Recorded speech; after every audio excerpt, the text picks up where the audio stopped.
ನಿಮ್ಮನ್ನು ಉದ್ದೇಶಿಸಿ ಮಾತನಾಡುವಂತ ಒಂದು ಅವಕಾಶ ಸಿಕ್ಕಿರುವಂತಹದ್ದು ನಮ್ಮೆಲ್ಲರ ಸೌಭಾಗ್ಯ ಅಂತ ನಾನು ಭಾವಿಸುತ್ತೇನೆ ಬಂಧುಗಳೇ. ಅದೇ ರೀತಿ ಮಾನ್ಯ ಮಾಜಿ ಪ್ರಧಾನಿಗಳಾದಂಥ ಎಚ್ ಡಿ ದೇವೇಗೌಡರು ಸಹ ಈ ಸಂದರ್ಭ ಉಪಸ್ಥಿತಿರುವಂತಹದ್ದು. ಬಿಜೆಪಿ ಜೆಡಿಎಸ್ ಒಟ್ಟಾಗಿ ಹಾಲು ಜೇನಿನಂತೆ ಮುಂದೆ ಬರುವ ದಿವಸಗಳಲ್ಲಿ ಕೆಲಸ ಮಾಡುತ್ತೇವೆ ಎನ್ನುವಂತ ಒಂದು ಭರವಸೆಯನ್ನ ಇವು ಕೊಡೋಕ್ಕೋಸ್ಕರ ನಾವೆಲ್ಲ ಒಟ್ಟಾಗಿ ಬಂದಿದ್ದೇವೆ.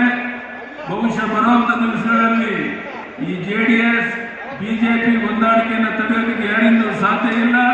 ಮೋದಿಯವರ ನೇತೃತ್ವದಲ್ಲಿ ನಾನು ಭರವಸೆಯನ್ನು ಕೊಡ್ತೇನೆ. ನಿಮ್ಮೆಲ್ಲರ ಪರವಾಗಿ ಕೊಡುವಾಗ 28ಗೆ 28 ಲೋಕಸಭಾ ಕ್ಷೇತ್ರವನ್ನ ನಾವು ನಮ್ಮ ಕೆಲಸವನ್ನು ಮಾಡ್ತೇವೆ ಅನ್ನೋ ಭರವಸೆಯನ್ನು ಕೊಡ್ತಾ ಈ ವಿಶೇಷವಾದ ಸಂದರ್ಭದಲ್ಲಿ ಪ್ರಧಾನಿ ನರೇಂದ್ರ ಮೋದಿಜಿಯವರೇ ಖುದ್ದಾಗಿ ಇಲ್ಲಿಗೆ ಬಂದು ನಿಮ್ಮೆಲ್ಲರೂ ಕುರಿತು ಮಾತನಾಡೋದ್ರಿಂದ ನಾನು ಹೆಚ್ಚು ಮಾತನಾಡಕ್ಕೆ ಇಷ್ಟಪಡೋದಿಲ್ಲ. ಇವತ್ತು ಕಾಂಗ್ರೆಸ್ ಪಕ್ಷ ಹಣದ ಬಲ, ಹೆಂಡದ ಬಲ, ತೋಳ್ಬಲ, ಅಧಿಕಾರ ಬಲ, ಜಾತಿಯ ವಿಸ್ಬೀಜ ಬಿತ್ತಿ ಅಧಿಕಾರಕ್ಕೆ ಬರ್ಬೋದು ಅನ್ನೋ ಭ್ರಮೆನಲ್ಲಿದ್ದಾರೆ. ನಾನು ಇವತ್ತು ಹೇಳ್ತೀನಿ ಕಾಂಗ್ರೆಸ್ ಮುಖಂಡರಿಗೆ, ಇವತ್ತು ಬರುವಂತಹ ಲೋಕಸಭಾ ಚುನಾವಣೆಯ ಫಲಿತಾಂಶದ ನಂತರ ನೀವು ಎಲ್ಲಿರ್ತೀರಾ ಅನ್ನೋದಕ್ಕೆ ನೀವು ಅಡ್ರೆಸ್ ಇರೋದಿಲ್ಲ ಅನ್ನೋದು ಗೊತ್ತಿದೆ.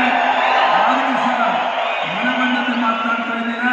ಇದೆಲ್ಲಕ್ಕೂ ಉತ್ತರ ಮೈಸೂರು, ಚಾಮರಾಜನಗರ ಸುತ್ತಮುತ್ತ ಜನ ನಾವು ಕೊಡ್ತೇವೆ. ಯಡಿಯೂರಪ್ಪನವರು ಹೇಳ್ತೇನೆ, ಕೈಯ ಕೇಳಿ ನೋಡೋಣ. ಈ ರೀತಿ ನಿಮ್ಮೆಲ್ಲರ ಸಹಕಾರ ಇದ್ರೆ ನಿಶ್ಚಿತವಾಗಿ ಪ್ರಧಾನಿ ನರೇಂದ್ರ ಮೋದಿ ಅವರಿಗೆ ಬಂದಿದ್ದಕ್ಕೆ ಸಾರ್ಥಕ ಆಗುತ್ತೆ.